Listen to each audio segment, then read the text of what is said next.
Vamos lá então, vamos falar da DPF? Olha só, gente, arguição de descumprimento de preceito fundamental. O que é isso, né? Que bicho é esse aí? Olha, gente, a DPF é uma das ações de controle concentrado de constitucionalidade. Então, da mesma forma que a gente tem a ADI por omissão, a ação declaratória de constitucionalidade, a gente tem a DPF. A DPF, gente, é uma criação da Constituição de 88. Ela não existia no nosso ordenamento jurídico. Então, ela foi prevista pela primeira vez na Constituição de 88, lá no artigo 102 da Constituição, né, lá no parágrafo 1º. Então, foi prevista a DPF lá, só que a DPF não pôde ser ajuizada até a sua regulamentação, até que ela foi regulamentada pela Lei 9882 de 99. Então, só a partir de 99 é que essa lei entrou em vigor, essa lei que regulamentou a DPF, e aí, a partir disso, passou a ser possível ajuizar a arguição de descumprimento de preceito fundamental. Tá? Bem, gente, mas qual é o grande problema dessa lei? Qual é o grande problema da Lei 9882 de 99? O problema é que essa lei sofreu uma série de vetos. E aí, ela é uma lei toda esburacada. Na hora que a gente vai ler a lei, ela não faz muito sentido, ela não tem muita... a sistemática dela não é tão boa porque ela sofreu vários vetos. Então, ela ficou uma lei completamente esburacada, né? E isso tornou a DPF, né, um instituto difícil de compreender. E por quê, gente? É importante a gente entender isso aqui. Quando a DPF foi pensada, ela foi pensada como uma grande ponte entre o controle concentrado e o controle difuso de constitucionalidade. Então, a DPF seria essa ponte, seria um instrumento de controle concentrado de constitucionalidade, mas que também poderia ser ajuizada pelos particulares. E isso foi vetado pelo presidente da República. Então, se a gente pensar na DPF, a gente vai ver que o problema da lei é que quando o presidente vetou a possibilidade dos particulares ajuizarem a DPF, isso tornou a lei muito estranha, porque a lei foi pensada para isso, tá? Então, o que eu quero que vocês guardem até agora? Simplesmente que a DPF é um instituto previsto pela Constituição de 88, mas que só pode ser ajuizado a partir da edição da Lei 9882 de 99, quando esse instituto foi regulamentado. Essa lei sofreu uma série de vetos, o que torna a interpretação dela bem complicada. Aliás, o próprio professor Gilmar Mendes diz, né, que sobre a DPF pairam mais dúvidas que certezas. Ele diz isso e aqui a gente vai ver o porquê ao longo dessa live, tá? Então vamos começar lembrando o seguinte, olha, a arguição de descumprimento de preceito fundamental. Alessandra, na Constituição está lá no artigo 102, parágrafo 1º, mas está previsto lá só de forma genérica, tá? A regulamentação da lei mesmo está na Lei 9882 de 99. Só respondendo aqui a Alessandra. Então, gente, olha só, a arguição de descumprimento de preceito fundamental. Uma primeira dúvida e um primeiro questionamento que a doutrina faz, e o Supremo também, é o seguinte: o que é preceito fundamental? O que significa dizer preceito fundamental? O que é descumprir um preceito fundamental? Aqui duas correntes, tá? Uma primeira corrente defende a ideia de que preceito fundamental é qualquer norma da Constituição. Como a gente sabe, não existe hierarquia entre as normas constitucionais, todas as normas constitucionais têm a mesma hierarquia. Logo, não é possível diferenciar dentro da Constituição o que é preceito fundamental daquilo que não é preceito fundamental. Essa é a primeira corrente. Então, qualquer norma da Constituição tem que ser considerado preceito fundamental. Existe uma segunda corrente que diz o seguinte: ora, quando o legislador diferencia, é porque há algo por trás disso. Então, quando lá no artigo 102, parágrafo 1º, o Constituinte usou esse termo preceito fundamental, obviamente ele não estava querendo se referir a qualquer norma constitucional. Senão ele diria a ação de descumprimento de norma constitucional. Mas quando ele usa essa expressão preceito fundamental, ele usou para diferenciar. Logo, tem que ser algo diferente. E para essa segunda corrente, preceito fundamental, então, seriam apenas aquelas normas basilares da Constituição, aquelas normas que são os pilares da Constituição. A gente pode entender isso aqui como aquelas normas que são Constituição em sentido material, ou seja, aquelas constituições que vão tratar da organização do Estado, da separação dos poderes, dos direitos e garantias fundamentais, tá? Então, seria essa a segunda corrente. Então, aquela norma lá do artigo 242 da Constituição, que diz que o Colégio Pedro II vai continuar na órbita federal, aquele dispositivo não seria um preceito fundamental para essa segunda corrente, mas só aquelas normas basilares, o que se confunde mais ou menos com a Constituição em sentido material. Eu percebo pela doutrina e por alguns julgados do Supremo que essa segunda corrente é majoritária, que preceito fundamental não é qualquer norma constitucional, mas aquelas normas realmente basilares, aquelas normas que são realmente importantes dentro da Constituição, que são as bases de todo o nosso sistema político, nosso sistema federativo, do sistema de separação de poderes e por aí vai. Tá? Mas dúvida na doutrina sobre isso com uma leve maioria para essa segunda corrente. Tá legal? Então vamos começar a entrar um pouquinho lá na Lei 9882 de 99. Lá no artigo 1º dessa lei, tá dito, gente, que cabe a ação de descumprimento de preceito fundamental sempre que houver ofensa por um ato do poder público. Olha como isso é aberto, olha como isso é genérico. O que é um ato do poder público? O ato do poder público pode ser muita coisa. Um decreto de expropriação, uma campanha publicitária, uma decisão judicial. Olha só, é muita coisa, né, que pode ser considerado simplesmente um ato do poder público. Gente, só vou saudar aqui o professor Werner, do canal Defensolândia. Nós já gravamos uma live juntos aqui, um baita de um professor.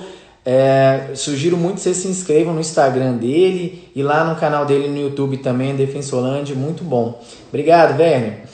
Olha só, gente, então o artigo 1º da Lei 9882 de 99 vai dizer que cabe à DPF sempre que por um ato do poder público houver descumprimento de um preceito fundamental. Nós chamamos isso de ADPF autônoma. Então, é a primeira espécie de ADPF, a do artigo 1º da Lei 9882 de 99.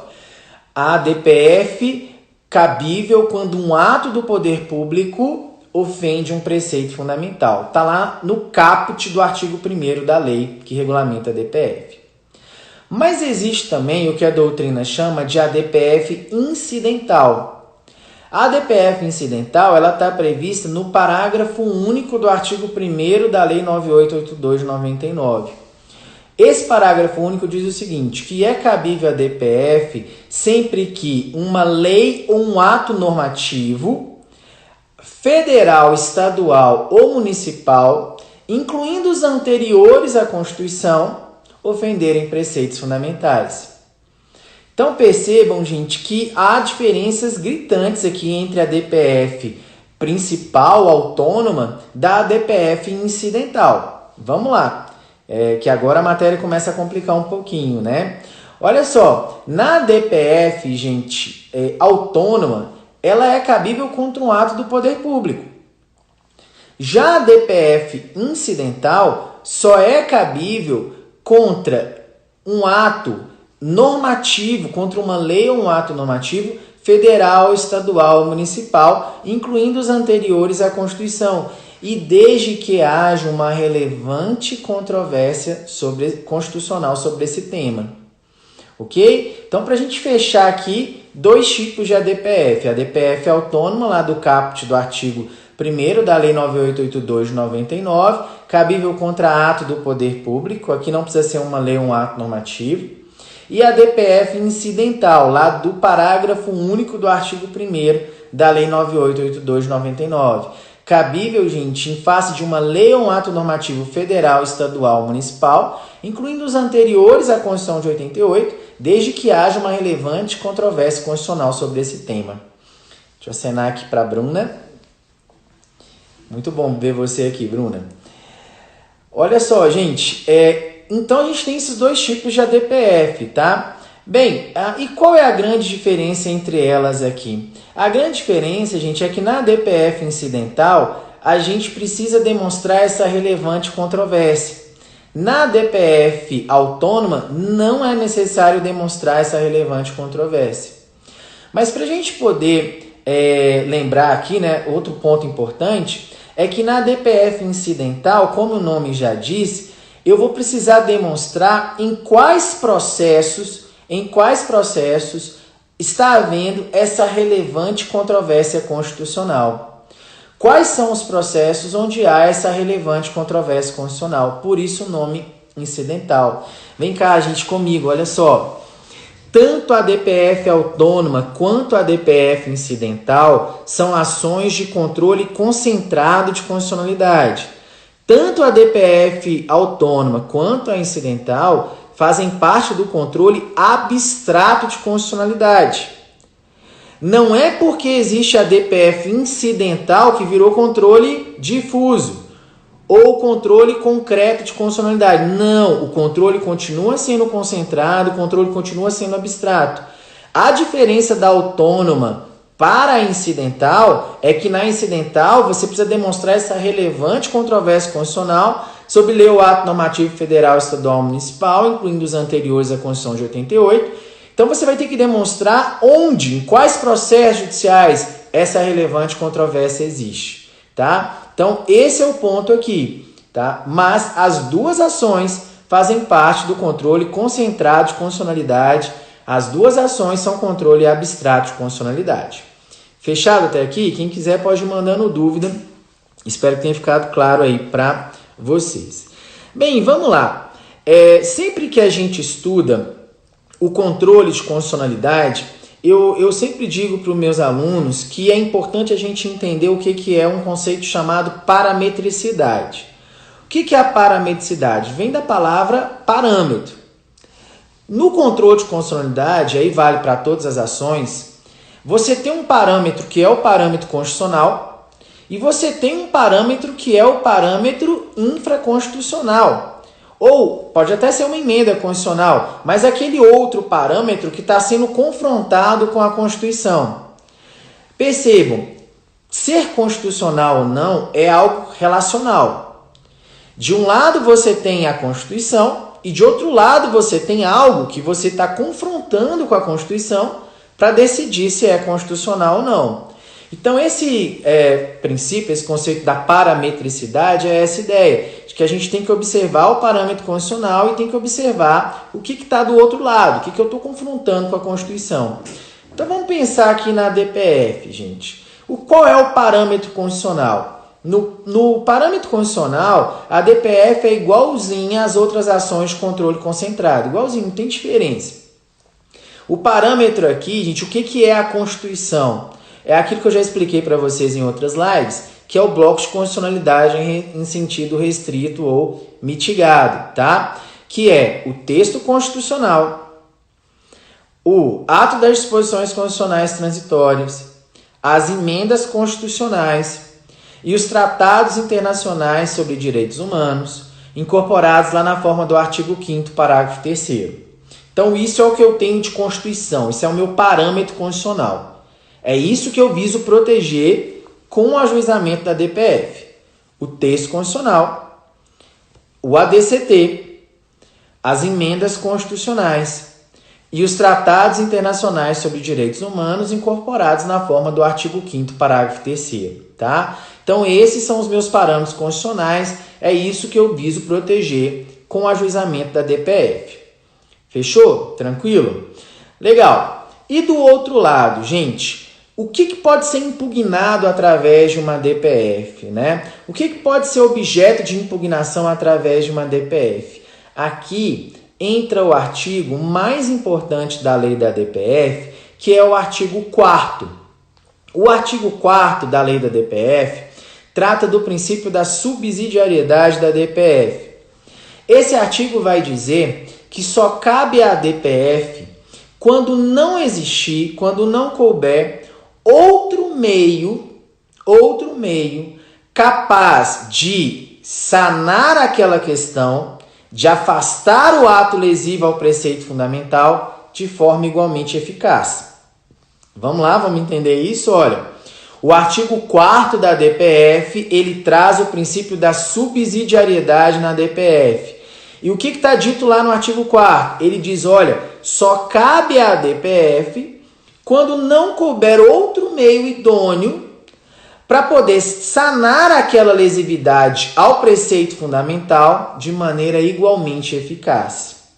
Então, o raciocínio é, existe uma outra forma de afastar aquele ato lesivo a preceito fundamental, sem ser por meio da DPF? Se sua resposta for sim, não cabe à DPF. Mas se você concluir que não existe nada que possa afastar do ordenamento jurídico aquele ato lesivo a preceito fundamental, assim como a DPF poderia fazer, então cabe à DPF. Esse é o princípio da subsidiariedade, previsto lá no artigo 4º, ok? Bem, gente, duas correntes em relação a isso aqui, tá? Duas correntes em relação a esse princípio da subsidiariedade da DPF. A primeira corrente vai entender que a gente tem que verificar o princípio da subsidiariedade da DPF a partir das outras ações de controle concentrado de constitucionalidade. Ou seja, só caberia a DPF quando não coubesse ADI, ADC e ADI por omissão. Então é esse o raciocínio. Caberia a DPF se não couber ADI, ADC, ADI por omissão. Simples, né? Sendo possível ajuizar qualquer outra das ações de controle concentrado de constitucionalidade, não cabe a DPF. Não sendo possível, cabe a DPF. Mas existe uma outra corrente também. Olha, gente, o que eu percebo é que essa segunda corrente é a majoritária. Tanto observando a doutrina, quanto observando recentes decisões do Supremo. E o que diz essa segunda corrente? Essa segunda corrente diz que você vai verificar o princípio da subsidiariedade da DPF não apenas em relação às ações de controle de constitucionalidade, ADI, ADC e ADI por omissão, mas também em relação a qualquer outra medida que possa sanar aquela ofensa a preceito fundamental com a mesma amplitude, com a mesma eficácia da DPF. Então, sei lá, pode ser que um mandado de segurança coletivo tenha a mesma eficácia, produza os mesmos efeitos, tenha a mesma força para resolver esse problema que a DPF. Pode ser que uma ação civil pública tenha esse efeito. Como eu vi recentemente no julgado e no Supremo, a questão já tinha sido resolvida pelo próprio STF num recurso extraordinário com repercussão geral. Então, como o STF já tinha resolvido aquilo num recurso extraordinário com repercussão geral, o STF entendeu que aquela questão já estava resolvida. Então, não cabia a DPF em respeito ao princípio da subsidiariedade. Então, meus amigos, olha só, a gente pode entender que então que a corrente majoritária é essa segunda. Vai caber a DPF quando não couber as outras ações de controle concentrado, mas também quando não couber outra medida capaz de resolver o problema com a mesma eficácia, com a mesma amplitude que a DPF teria. Ok? Gente, a DPF tem tido um papel super relevante dentro do nosso ordenamento jurídico. Por quê? Porque várias questões que não podem ser enfrentadas por ADI e ADC, principalmente, puderam ser enfrentadas através da ADPF. Por exemplo, lembra lá da DPF incidental? Ela é cabível em face de uma lei ou um ato normativo municipal. Como vocês sabem, não cabe ação direta de inconstitucionalidade no STF para defender a Constituição Federal em face de uma lei ou um ato normativo municipal. Então, se não cabe a ADI, cabe a DPF. Olha só que bacana, né? Também, gente, importante aqui, o STF sempre reconheceu que não cabe ação direta de inconstitucionalidade em face de lei ou ato normativo anterior à Constituição de 88. Por que não caberia? Porque o Supremo ele não adota aquela teoria da inconstitucionalidade superveniente. Como assim? Pensa numa lei anterior à Constituição de 88. Quando vem a Constituição de 88, e se aquela norma for contrária à Constituição de 88, você não vai entender que ela se torna inconstitucional a partir daí e, portanto, precisa ser declarada inconstitucional. Não. Você vai entender que ela foi revogada pela nova Constituição. Aquela lei anterior incompatível com a Constituição nova, ela foi considerada revogada pela nova Constituição. A gente dá o nome aqui de não recepção. Na verdade, ela foi não recepcionada pela Constituição nova, mas é o mesmo fenômeno aqui da revogação, tá? Então, gente, o Supremo nunca admitiu o ajuizamento da ação direta de inconstitucionalidade em face dessas leis anteriores à Constituição de 88. E nunca admitiu, por quê? Porque eu não vou ajuizar uma ADI diante de uma norma que já foi revogada. Então, se o Supremo entende que com a Constituição nova aquela lei foi revogada, não há que se falar em ADI. Bem, se não cabe a ADI, podemos ajuizar então a DPF. Ah, Gustavo, mas a DPF contra uma norma revogada? Sim, porque o Supremo entende que aqui estamos buscando uma declaração da ilegitimidade da aplicação dessa norma. Olha que interessante. Essa norma realmente foi revogada pela Constituição de 88, mas através da DPF eu consigo a declaração da ilegitimidade da aplicação dessa norma. E aí o Supremo pôde enfrentar uma série de normas anteriores à Constituição de 88 que não poderiam ser enfrentadas por ADI, como, por exemplo, a lei de imprensa, como, por exemplo, a lei do impeachment, leis antigas que não poderiam ser objeto de ADI, mas que podem ser objeto de ADPF. Gente, olha só, a ADPF também ela vai ter um papel relevante lá no artigo 1º quando a gente pensa em ato do poder público. Olha só, recentemente, né, o presidente aí, Bolsonaro, lançou aquele programa publicitário, O Brasil Não Pode Parar. Era um programa, gente, publicitário que defendia a ideia de que as pessoas teriam que tomar os cuidados em relação à pandemia da Covid-19, mas que não poderiam parar o país, já que o país não poderia parar. Ele lançou esse programa e o ministro Barroso conheceu uma DPF e concedeu uma medida cautelar nessa DPF para poder proibir o governo federal de dar prosseguimento a essa campanha publicitária. O Brasil não pode parar. Olha só, gente, que negócio mais interessante. É uma ação de controle concentrado de constitucionalidade contra um ato do poder público, que é uma campanha publicitária. Mas não é uma lei, não é um ato normativo, não é nada disso. É simplesmente uma campanha publicitária, um ato do poder público. E o ministro Barroso entendeu que era cabível a DPF nesse caso, que estava lesando um preceito fundamental, que era a proteção da saúde. Legal, né? Uma outra hipótese, gente, de cabimento de ADPF, que está sendo bem usada pelo Supremo e bem comentada na doutrina, é a seguinte, olha, a ADPF ela pode ser ajuizada em face de um conjunto de decisões judiciais que estejam causando lesão a preceito fundamental. Olha que hipótese interessante essa também. Gente, uma decisão judicial você vai impugnar pelo recurso cabível. Apelação, agravo de instrumento, recurso especial, extraordinário, etc.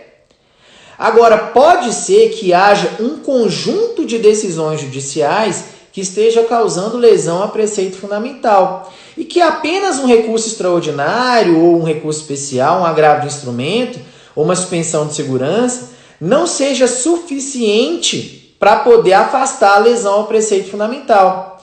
Então, como que eu ataco esse conjunto de decisões judiciais? Através de uma DPF. O exemplo aqui que eu vou dar para vocês vai deixar claro. Tanto o TJ do Rio de Janeiro, tanto o TJ do Rio de Janeiro quanto o TRT, perdão, lá do Rio de Janeiro, então TJ e TRT do Rio de Janeiro estavam fazendo bloqueios nas contas do Tesouro lá do Rio de Janeiro por conta dessa crise aí da Covid-19. Então havia várias decisões, tanto da Justiça Estadual quanto da Justiça do Trabalho lá do Rio de Janeiro, fazendo bloqueios nas contas judiciais do Tesouro do Rio de Janeiro. É óbvio que isso deve ter gerado um absoluto caos na administração pública do Rio de Janeiro. Porque existe um negócio chamado precatório na Constituição, gente, justamente porque não dá para você ir lá e bloquear a conta do Tesouro, né? Existe um orçamento e aquele orçamento precisa ser cumprido. Então não dá para o juiz ir lá e fazer um bloqueio nas contas do Tesouro. Por isso que existe o precatório e a RPV. Mas a Justiça Estadual e do Trabalho lá do Rio de Janeiro estava fazendo. Então veio uma DPF, né? Foi a DPF 405, e essa DPF veio e mandou suspender todo esse conjunto de decisões judiciais que estava lesando o preceito fundamental. Legal demais, né? Mas olha, gente, então não cabe a DPF, tá? Como sucedâneo de recurso. Uma decisão judicial você vai atacar pelos recursos cabíveis, mais uma vez. Agora, se esse conjunto de decisões judiciais de forma abstrata estiver ferindo o preceito fundamental, aí é cabível pensar na DPF sim, como o Supremo já reconheceu essa possibilidade lá na DPF 405, tá bom? Bem, gente, já falei bastante aqui, já vou me encaminhar para o finalzinho da DPF para comentar a questão da PGDF, tá? Gustavo, tô achando sua aula muito rápida, muito complexa. Olha, gente, aqui, essa aula aqui é para quem já estudou e quem conhece controle concentrado de constitucionalidade, tá? Porque eu estou tratando especificamente da DPF. Quando eu vou tratar controle de constitucionalidade em sala de aula, o que eu faço? Eu venho tratando todos os conceitos sobre controle de constitucionalidade, depois eu falo da ADI, explico tudo lá sobre ação direta de constitucionalidade, para só depois falar da DPF. Então você tem, tem todo um trabalho até chegar aqui. Mas espero que vocês estejam compreendendo bem, tá bom? Alguma pergunta, gente, eu posso seguir aqui. Se ninguém tiver, vou seguindo, tá? Bem-vindo, Jarbas, Frederico, muito bem-vindo. Então vamos lá, olha só. Uma outra questão interessante, gente, que vale a pena a gente lembrar aqui, foi a DPF 165 do DF. Sabe o que ela tem de interessante? Foi a primeira vez, gente, que o Supremo reconheceu a possibilidade de celebração de acordos dentro do controle concentrado de constitucionalidade. Olha que negócio mais interessante, né? Celebração de acordo dentro de controle concentrado de constitucionalidade. E é muito diferente a gente pensar isso, porque a gente estuda, é um conceito que a gente explica lá no início das aulas, né? De que o controle concentrado, ele é abstrato. Ora, mas se é abstrato, o objetivo é apenas defender o ordenamento jurídico. Se o objetivo é apenas defender o ordenamento jurídico, não há propriamente conflitos de interesses. Como é que vai haver acordo? Concordam? Pois é, mas o STF disse que é possível sim celebrar acordos no âmbito da ADPF. Quando, gente? Quando puder ser visualizado ali um conflito de interesses ou conflitos de interesses subjacentes, conflitos de interesses esses que tratam de matéria disponível, né? Matéria que pode ser objeto de acordo. Deixa eu dar o exemplo aqui para ficar claro, gente. O exemplo aqui, essa DPF tratava daqueles expurgos inflacionários da poupança por conta daqueles planos econômicos lá antes do Plano Real. Então havia milhares de ações no Brasil inteiro tratando daqueles expurgos inflacionários, daquelas correções que não foram feitas da maneira correta sobre a poupança, quando o Brasil vivia aquela infindável sucessão de planos econômicos. Então vejam, trata-se de direito disponível, um direito patrimonial, que pode ser objeto de acordo. Então o Supremo permitiu dentro da DPF que fosse celebrado acordo. Essa é uma questão também bem interessante. Bem-vindo, Diogo, um aluno antigo, meu fera, bem-vindo, amigo, bom ver você por aí. Tá legal? Vamos para uma pergunta de prova agora, deixa eu ver quem vai responder essa para mim aqui, hein? Gente, cabe a DPF no âmbito estadual? O Tribunal de Justiça pode julgar uma DPF? Ou a DPF é só na Constituição, ou a DPF é só para proteger a Constituição Federal? Se você pegar o artigo 102, parágrafo 1º da Constituição, está dito lá que cabe a DPF, né, no âmbito do Supremo Tribunal Federal. Fica muito claro que a DPF lá é para proteger, gente, a Constituição Federal. Então é aquela DPF ajuizada no Supremo para proteger a Constituição Federal. Mas a despeito de previsão expressa na Constituição Federal, caberia uma DPF no âmbito estadual, no âmbito lá do julgamento do Tribunal de Justiça? Pois é, olha só. O entendimento que é majoritário, e aí o ministro Roberto Barroso é expresso nesse sentido, no entendimento dele, cabe a DPF sim, gente, no âmbito estadual. Então os TJs podem julgar sim a arguição de descumprimento de preceito fundamental. Obviamente, se eu estou falando de um controle de constitucionalidade no âmbito estadual, o parâmetro agora não é a defesa da Constituição Federal. O parâmetro agora é a defesa da Constituição Estadual. Então, seria uma DPF para defender os preceitos fundamentais da Constituição Estadual e não da Constituição Federal. Agora, gente, para caber essa DPF, tem que haver previsão na Constituição do Estado. A Constituição daquele Estado membro tem que trazer a previsão da possibilidade do cabimento da ADPF no âmbito do Tribunal de Justiça para defender a Constituição Estadual. Ok? Então, havendo previsão na Constituição Estadual do cabimento dessa ação, ok, a DPF no âmbito estadual. Vejam só, no Distrito Federal, para quem me segue aí pensando no concurso de procurador do DF, no Distrito Federal é cabível o ajuizamento da DPF? Não. Não porque, gente, a lei orgânica do DF não tem uma só palavra sobre o Poder Judiciário do DF, tá? Então você vai ter que procurar esse cabimento ou não lá na Lei de Organização Judiciária do DF. E a Lei de Organização Judiciária do Distrito Federal, que é uma lei federal, essa lei não prevê o cabimento da ADPF. Tá? Então não cabe a DPF aqui no Distrito Federal, porque não tem previsão na Lei de Organização Judiciária do Distrito Federal. E na Lei Orgânica do DF, muito menos. Tá? Fechado aqui, então? Bem, gente, eu não vou tratar, porque como disse para vocês, não é exatamente o objeto aqui da nossa live, eu não vou tratar dos efeitos da decisão na DPF, porque os efeitos são os mesmos da ADI, o efeito vinculante, o efeito erga omnes, o efeito ex tunc como regra, podendo haver a modulação dos efeitos, isso é igual lá na ADI. Eu não vou tratar da legitimidade para ajuizar a DPF, porque é igual o da ADI também. Você tem os legitimados lá do artigo 103, são os mesmos, tá? Aí você tem os legitimados universais, legitimados especiais ou não universais, mas é matéria de uma outra live nossa, tá? Mas eu quero só destacar aqui algumas diferenças do rito da arguição de descumprimento de preceito fundamental para o rito lá da ADI. Lembrando que a ADI está prevista lá na Lei 9868 de 99 e a DPF na Lei 9882 de 99, tá? Então tem algumas diferencinhas aqui no rito que eu queria lembrar para vocês. Gente, só para lembrar de mais algumas semelhanças, né? Não vai caber também na DPF ação rescisória, não cabe recurso, né? Salvo embaixo de declaração, ou agravo interno lá quando indeferir a inicial. Isso aqui é igual, tá? Então, o que tem de diferente no rito que eu acho que vocês precisam ficar atentos? Uma primeira diferença interessante é a seguinte.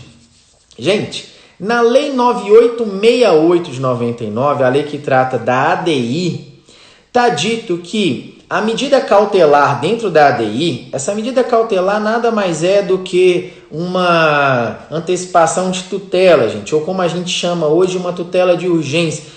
Apesar do nome medida cautelar, é uma decisão liminar, tá? Lá na ADI, gente, está dito que essa medida liminar, que a gente lá vai ser chamada de medida cautelar, no âmbito da ADI, tem que ser proferida, tem que ser concedida pelo plenário do STF. A exceção é a medida cautelar sendo deferida pelo presidente da Corte, presidente do Supremo Tribunal Federal quando a Corte estiver em recesso, quando o Supremo estiver em recesso. Então, vou repetir, se você pensar numa medida cautelar, numa liminar lá na ADI, quem pode conceder é o plenário do Supremo Tribunal Federal, ou, excepcionalmente, o presidente no STF, quando o STF estiver em recesso. Nesse caso, o presidente do STF vai apreciar aquela medida cautelar ad referendo da corte, do plenário. O que é esse ad referendo? Depois ele tem que submeter aquela decisão dele para confirmação ou não dos demais ministros do Supremo Tribunal Federal. Isso é o que está na ADI, tá? E na DPF? Na DPF é diferente, gente. Na DPF existe a previsão expressa de que essa medida cautelar, essa medida liminar, possa ser concedida pelo relator da DPF.